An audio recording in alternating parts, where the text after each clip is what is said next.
जनहित संघर्ष मोर्चा की ओर से उपखंड कार्यालय के सामने पिछले 32 दिनों से लगातार धरना दिया जाकर सुजानगढ़ को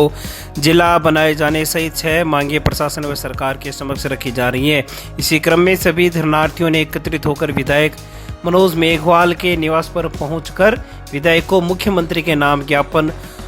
सौंपकर आगामी बजट में सुजानगढ़ को जिला घोषित करवाने की मांग की है। साथ ही सुजानगढ़ व बिदासर क्षेत्र के किसानों के लिए सिंचाई हेतु नहर का पानी उपलब्ध करवाए जाने, बिजली की दरों को कम करने, बैल बछड़ों पर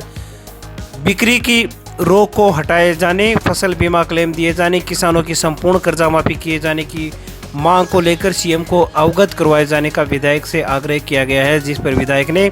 प्रदेश के मुखिया अशोक गहलोत को इससे अवगत करवाने का आश्वासन दिया। अखिल भारतीय राजस्थान किसान सभा की ओर से दूसरा ज्ञापन देते हुए एडवोकेट राम कुमार मेघवाल, कॉमरेड राम नारायण रुलानिया, पिता रामजानी, तेजपाल गोदर आदि ने विधायक को बताया कि लाइन पार्क के क्षेत्र में पशु अस्पताल खोले जाने को लेकर उपचुनाव के दौरान पीसीसी अध्यक्ष गोविंद सिंह डोटासरा ने जनता को आश्वासन दिया था, इसलिए अब पशु अस्पताल खुलवाया जाए, जिस पर विधायक मनोज मेघवाल और देहात कांग्रेस के अध्यक्ष रहे विद्याधर बेनीवाल ने जानकारी दी कि इस संबंध में केवल जमीन की कमी है, आप हमाशा से जमीन दिलवा दीजिए, पशु अस्पताल सरकार खोलने के लिए तैयार है। जिस पर कुछ लोगों ने माधुलाई में पड़ी सरकारी जमीन आवंटित करने की बात भी उठाई। इस दौरान उपसभापति अमित मारोठिया, नगर कांग्रेस अध्यक्ष रामावतार शर्मा, बजरंग सेन सहित अनेक लोग मौजूद रहे। इसी प्रकार मेगा हाईवे पुलिस थाना चौराहे से सूरवास गुलेरिया कटानी रास्ते पर ग्रेवल सड़क बनाए जाने की मांग भी कॉमरेड राम नारायण रुलानिया, सुरेंद्र भामू आदि लोगों ने की। इस अवसर पर जगदेव बेड़ा, राम नारायण स्वामी, गंगाधर मुंड, निरंजन स्वामी, मुमताज काजी, गणेशाराम बाबरिया, चल्ला सरपंच प्रतिनिधि मनसुख गोदारा, गजानंद प्रजापत, जयराम टांडी, धर्मपाल रुलानिया, अशोक सिंह, पूनमचंद मेघवाल, पवन भोजक, जितेंद्र भार्गव, मोहम्मद सलीम, पूर्व सरपंच रामेश्वर लाल, इस्माइल दैया, यूसुफ दैया, गणेशाराम बाबरिया, सोहेल गोपालपुरिया सहित अनेक लोग मौजूद रहे। हम सुजानगढ़ एसडीएम कोर्ट के बाहर 32 दिनों से लगातार अनिश्चितकालीन धरना दे रहे हैं सुजानगढ़ को जिला बनाने के लेकर के, और इस मांग के साथ साथ हमारी 5 मांगे और हैं। आगामी 1-2 दिनों में बजट आने वाला है। हमने विधायक महोदय को अवगत कराया कि आप मुख्यमंत्री महोदय से बात करके इसी बजट में सुजानगढ़ को जिला बनाने की घोषणा करवाओ, क्योंकि सुजानगढ़ की जो समस्या है वो बहुत लंबे समय से ये चली आ रही है। बार बार आंदोलन भी हुए हैं और अब हमने 32 दिनों से लगातार धरना दे रखा है, इसलिए कि यहाँ की जो परिस्थितियाँ हैं वो जिला बनने लायक हैं। यहाँ एडीएम बैठता है, यहाँ एडिशनल एसपी बैठता है, यहाँ आरटीओ है, डीटीओ है, सारी की सारी यहाँ फॉर्मेलिटीज पूरी है। सिर्फ कलेक्टर और एसपी बैठ जाएं तो ये जिले के रूप में तब्दील हो सकता है। इसलिए हमने विधायक महोदय से ये निवेदन किया है कि आप मुख्यमंत्री महोदय से बात करो और इसी बजट में सुजानगढ़ को जिला बनाने की घोषणा करवाओ।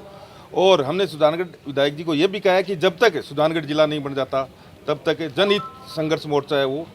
अनिश्चितकालीन धरना देता रहेगा। चाहे विधायक जी को आज जो हमारा किसान सभा का जो प्रतिनिधि मंडल है वो मिला है जिले की मांग को लेकर, और उपचुनावों के अंदर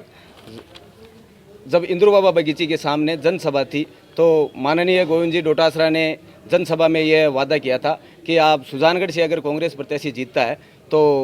पशु उप स्वास्थ्य केंद्र खोला जाएगा, जो हमने आज विधायक महोदय को अवगत करवाया है, और जिन्होंने ये आश्वस्त किया है कि जल्द ही मैं पशु उप स्वास्थ्य केंद्र वहाँ खुलवाने के लिए तैयार हूँ। और एक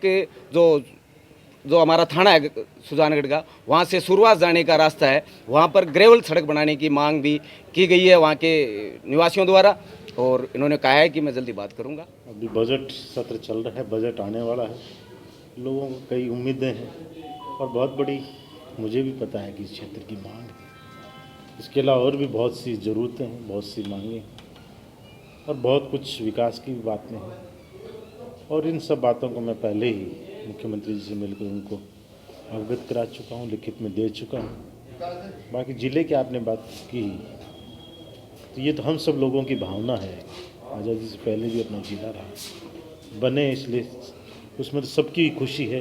पर ये निर्णय तो सरकारी स्तर पर होना है। और इसके साथ और भी कई ऐसी बातें हैं, उन सबको मुख्यमंत्री पहुंचा दी गई है, बताया गया व्यक्तिगत मिलके मेरे द्वारा, और उम्मीद है कि बहुत कुछ